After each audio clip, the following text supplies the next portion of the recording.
by Fox and Friends, by you, Will Kane, Rachel Campos Duffy, Peter Hegseth, or the really unfunny Greg Gutfeld. Why? Because you will not discuss something when it's actually your audience. All right, folks, I'm going to hold my uncle video in just one moment. When you talk about blacks and what happens in black culture, we're about covering these things that matter to us, speaking to our issues and concerns. This is a genuine people power movement. A lot of stuff that we're not getting. You get it, and you spread the word. We wish to plead our own cause. Too long have others spoken for us. We cannot tell our own story if we can't pay for it. This is about covering us. Invest in black-owned media. Your dollars matter. We don't have to keep asking them to cover our show. So please support us in what we do, folks. We want to hit 2,000 people, $50 this month, raise $100,000. We're behind 100,000, so we want to hit that. Y'all money makes it possible. Take some money orders. Go to PO Box 57196, Washington, D.C. 20027-0196. Cash App is $RM Unfiltered. PayPal is R Martin Unfiltered. Venmo is RM Unfiltered. Zelle is Roland@RolandSMartin.com.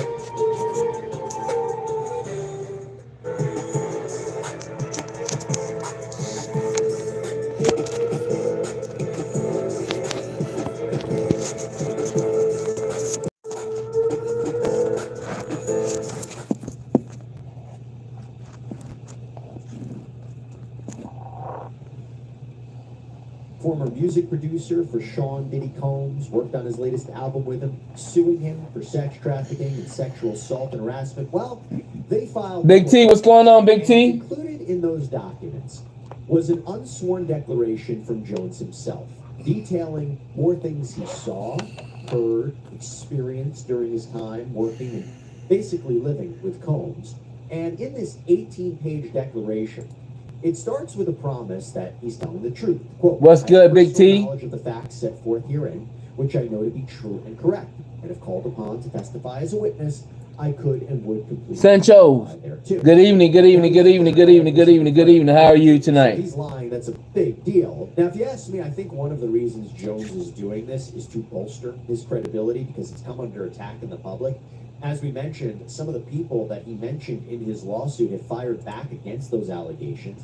Opposing counsel questioned his narratives and motives. So this is an opportunity for him to tell the court, look, I have the receipts. I can back up what I'm saying. I will testify about this.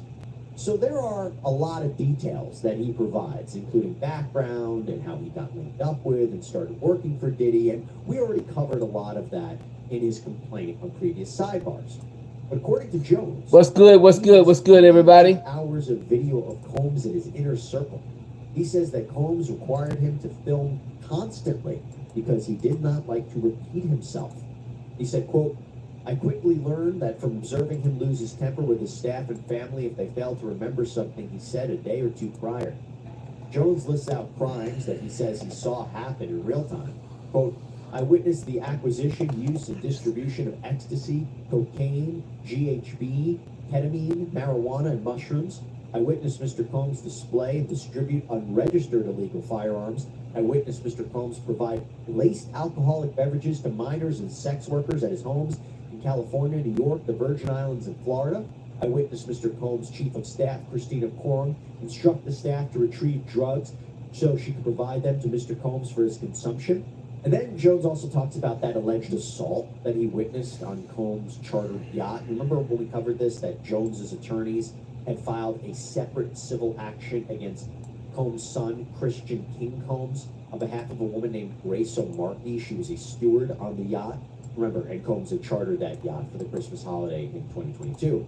So according to the declaration... What's good, what's good, what's good, what's good, what's good, what's good? Drug and sexually assault a stewardess while we were on the yacht Mr. Combs rented in St. Bartholomew, St. Martin, and the Virgin Islands. The assault began in the makeshift studio on the yacht while I was recording Christian Combs' auto-tunes rapping. Again, we talked more in depth about that lawsuit in another sidebar episode. O'Markey claims that Christian gave her a spiked drink, touched her all over her body without her permission, and tried to force her to perform oral sex on him. And she had to actually fight him off. Now, the next Clark Quest. This declaration from Mr. Jones is absolutely fascinating. It reads, quote, I have videos of Mr. Combs and me working out on the treadmill with TD Jakes playing on the monitor. We watch TD Jakes' sermons every morning during our workouts. At first, I thought it was admirable that Mr. Combs listened to sermons while working out, until I realized he was not studying the message, he was studying the messenger's mannerisms. During our gym sessions, he detailed how he planned to leverage his relationship with Bishop T.D. Jakes to soften the impact on his public image of Cassie Ventura's pending lawsuit. Remember, Ventura had filed a lawsuit against Combs back in 2023 for sexual assault and sex trafficking, but she ended up settling with Combs the day after it was filed. So Jones also goes into detail about what he said happened at this so-called writers camp at Chalice Recording Studios. You may recall that in his lawsuit he claims he witnessed a shooting there and that Combs allegedly tried to cover up his involvement. He writes, quote, Mr. Combs converted the parking lot of Chalice Recording Studios into a makeshift nightclub. He had everything imaginable there, including a full-service bar, a massage spa, and hookah. Mr. Combs required everyone working on the Love album to take laced shots of De Leon tequila. There was no way to tell him no. Mr. Combs felt anyone who refused to drink with him was suspicious and untrustworthy. At the time, I did not realize that he used the laced shots of alcohol to obtain and maintain control over the person consuming the alcohol. And of course, the lawsuits against Combs have accused him of sex trafficking, and that is allegedly what the Homeland Security investigation into him is tied to, a trafficking operation. Remember, his properties in LA and Miami were raided by Homeland Security agents 2 weeks ago. Jones continues in the declaration with, quote, throughout the duration of my time living with Mr. Combs, I personally witnessed Mr. Combs order his staff to bring him drugs and sex workers. This was a common occurrence, and he was never told no. During this time, I was forced to solicit sex workers and perform sex acts to the pleasure of Mr. Combs. Unbeknownst to me, Mr. Combs had hidden cameras and audio devices in all of the rooms of his homes. I only discovered this several months into living with him when I had to pick up my Uber Eats delivery from the security office. Usually, the security would bring my food deliveries to me whenever I was in Mr. Combs' home, but at this point, I was close and familiar with the security, so they called me to their room and told me I could go in and retrieve my food myself. I saw 4 to 6 large flat-screen television monitors at the time. Each monitor had at least 20 to 30 little screens in them. Each screen was a view of a room Big freedom surrounding Mr. Combs' home. Remember, Jones claims that he was sex trafficked, and there is videos of this. How's everybody doing? At a trial, that is significant evidence, to say the least. Now, Jones even listed out the document dates when he says he was forced to solicit sex workers for Combs. He also names a celebrity that we haven't really referenced yet, Chris Brown. Yeah, quote, on July 2nd, 2023, Mr. Combs had a listening party in his California home. There were a lot of people present at this party, including Chris Brown, Justin Combs, sex workers, and some underage girls. Justin Combs would typically bring the younger women to these parties. I have 2 videos of 2 different sex workers that Justin Combs brought with him to Chalice Recording Studios. I can provide the videos to the court. This event began at 7 p.m. Mr. Combs requested female sex workers and required me to solicit them. An hour later, several sex workers appeared. In addition to sex workers, there were at least 5 women in the crowd who appeared to be under the age of 16. Mr. Combs forced all the attendees to drink laced De Leon liquor. I believe Mr. Combs laced the liquor with ecstasy. I have personally witnessed his staff members, Brendan Paul and Moy Vaughn, lace alcohol with ecstasy. And we remember Brendan Paul was actually arrested on drug charges during the raid on Diddy's properties. But Jones continues, quote, the presence of what I perceived to be underage women made me very uncomfortable. I love you too, Big T. Combs forced me to stay. I had my car keys in my book bag. I have never lost my keys, and Mr. Combs went so far as to take my car keys to prevent me from leaving. After being forced to drink laced De Leon shots, I began feeling lightheaded and I passed out. I remember waking up at 4 a.m. the following morning, naked with a sex worker sleeping next to me. In his complaint, Jones had previously mentioned a similar event and describes it in this declaration as well, writing, quote, on February 2nd, 2023, I believe Mr. Combs drugged me. I remember waking up. Just know, Shade Love, a hug from you. Did she just get? No, I also recall aimlessly wandering around the house with no clothes on. I have photos of the sex workers sleeping on the bed the morning after. I can provide it to the court if necessary. And from there, Jones explains in this declaration some of the things he says that Combs offered him, which is important in a sex trafficking case, that you were transported over state lines, forced to perform sex acts, and were promised something of value. That's the commercial element of commercial sex acts. Quote, Mr. Combs promised me many things to entice me to continue engaging in his sex trafficking operation. Multiple occasions, Nope. we discussed winning Grammys for the Love album. He promised I would win the Grammy for Producer of the Year for the Love album. He offered me $250,000 What's going on, Shay? to purchase all the instruments I wanted. He promised me ownership of this $20 million property, One Star Island in Miami, Florida. He promised to give me access to record label executives. And from there, Jones gives more details about an alleged assault that happened in Miami. Says that while using the restroom, young Miami's cousin burst into the bathroom and began groping him. Quote, I honestly believe that Mr. Combs sent her in there to sexually assault me, as I could hear him and the other guests laughing outside. What y'all up to? As she entered the bathroom, she dropped to her knees and began performing oral sex on my exposed penis. I pushed her away and exited the bathroom. Young Miami's cousin did not accept my rejection and followed me out of the bathroom. She started undressing in front of everyone and attempted to straddle me and have sex with me in the presence of Mr. Combs and his staff. They were all laughing. Jones also talked about Combs' sometimes violent personality. Quote, Mr. Combs often switched his approach to force me to obey and comply with his demands. On multiple occasions, he would threaten me with physical harm. Mr. Combs threatened to Hold on for a minute, y'all. and informed me that he was willing to kill his mother to get what he wanted, so he wouldn't think twice about harming me. That is something that we heard in the prior complaint as well. Quote, Mr. Combs would also make me work out of this bedroom whenever he had gang members and drug dealers visit him. I have witnessed Mr. Combs hand out guns from the hidden room in his bedroom closet. I have witnessed known gang members at his home in LA and Miami be paid from the stacks of cash he has in the hidden room in his bedroom closet. Jones says that Combs was very aware of the power he had and made sure that everyone around him knew it too. Quote, throughout my time living with Mr. Combs, he made it very clear that he did not spend his money on anything. He made it clear that he had partnerships and relationships with very powerful individuals and organizations, and these individuals and organizations funded his lifestyle.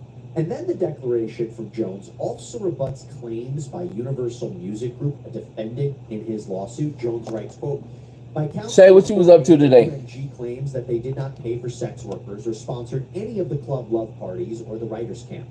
These claims are contradicted by the reality I saw with my own eyes. There were employees of UMG and Motown present at the writers' camp, at listening parties, and after parties. I was told by Mr. Combs they were there, and I saw them there. Mr. Combs told me they were scouting for talent. As it pertains to the sex workers, they also paid for them. I have How was y'all day videos of today? the Chalice recording studio sessions, as well as in-home recording sessions, and there are sex workers and producers in the studio. The sex workers in these videos were the only individuals paid. So again, Oh, okay. this is his account, That's too- right? If he So you had a busy day. Photos, screenshots, it's important. It's important. And these are very, very serious claims. And now he's doubling down on this court filing, saying that in this unsworn declaration that he can prove it.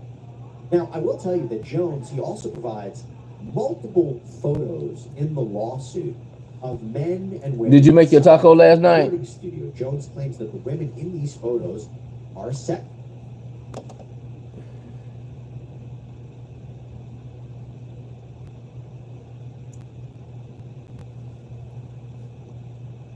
Did you make tacos last night?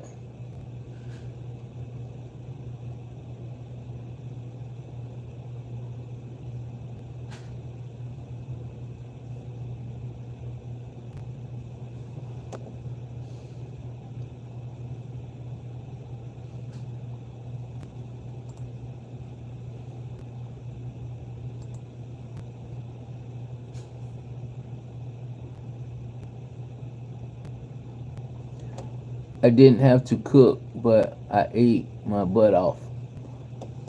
How you do that?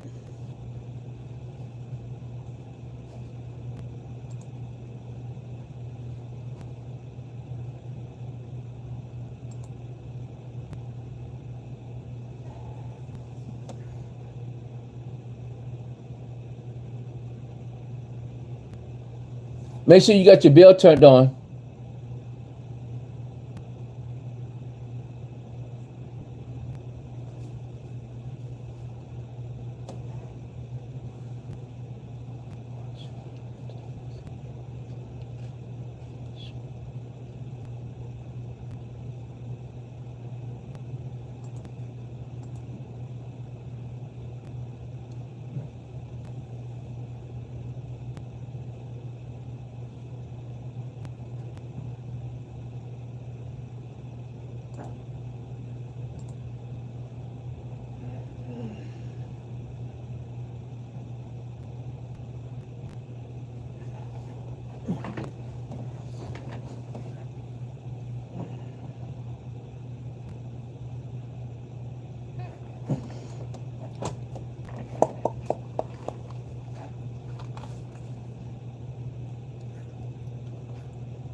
Hi H, what's good? What's good?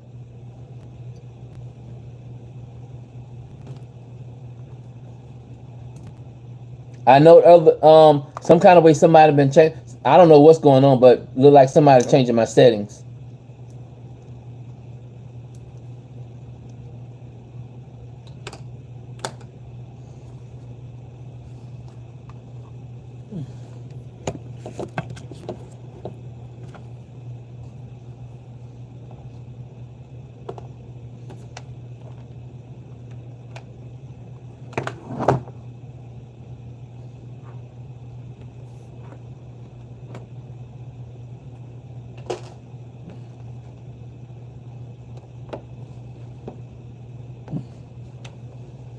That's what I believe.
Ain't no such thing as that.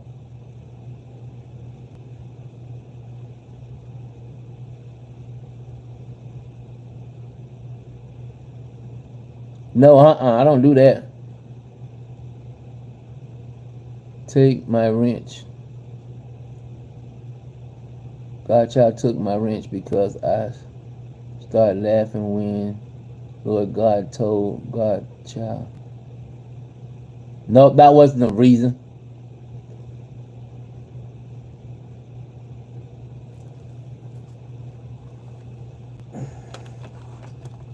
Shay know why I took people wrench.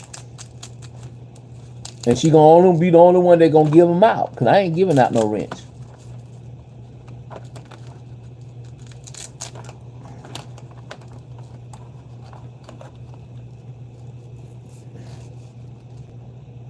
Now what you gotta say about that?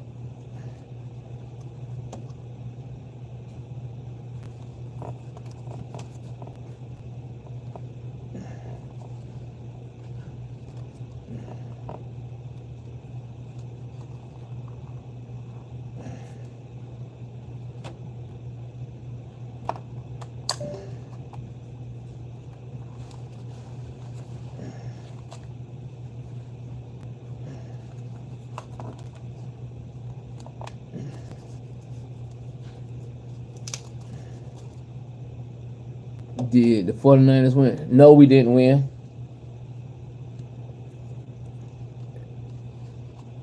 It don't bother me if we win or lose. Cause I understand NFL.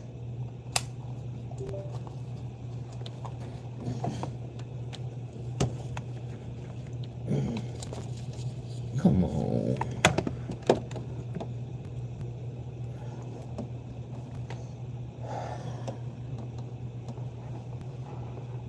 Y'all, hey, I'm about to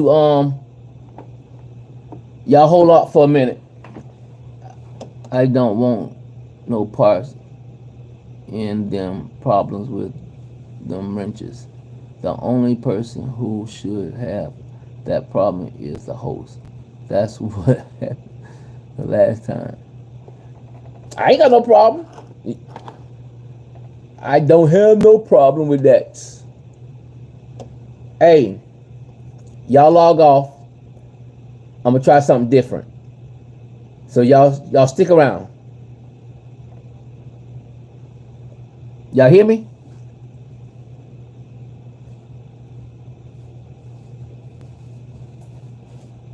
All right, I'm gonna log off.